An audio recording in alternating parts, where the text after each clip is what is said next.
Welcome to Blizzard Fire. We hope this video helps fire up your solution.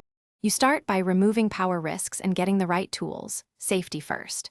Open the fob now, remove the small Torx or Phillips screws, then pry the shell along the seam. Slow, steady pressure prevents cracking. Once open, make sure to note the PCB orientation and rubber button pad placement so you can reassemble correctly. Test the battery with your multimeter right away if voltage is below 3.0V, replace it with a CR2032. Keep small parts organized in a tray. Now you diagnose the PCB and buttons. Visually inspect for corrosion or lifted traces, then use the multimeter to check continuity across switches and antenna traces. If a button contact is dirty, clean with isopropyl alcohol and a cotton swab. If a trace is broken, bridge it with a thin jumper wire or conductive paint.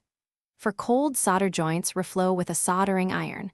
For a damaged push switch or transponder chip, replace the component. Make sure parts match exactly to maintain frequency and immobilizer function. Reassemble carefully. Seat the rubber keypad and PCB exactly as noted, then close the shell and tighten screws without stripping threads. Test remote lock/unlock, trunk release, and alarm. Next, confirm the transponder works by starting the car. If functions fail, make sure the transponder chip sits precisely over the antenna coil and that the battery has full voltage. Once done, if immobilizer or programming errors persist, you may need dealer-level reprogramming or an ECU sync. Call a locksmith or dealer as a last step. Thanks for watching. If you found this helpful, don't forget to like and subscribe.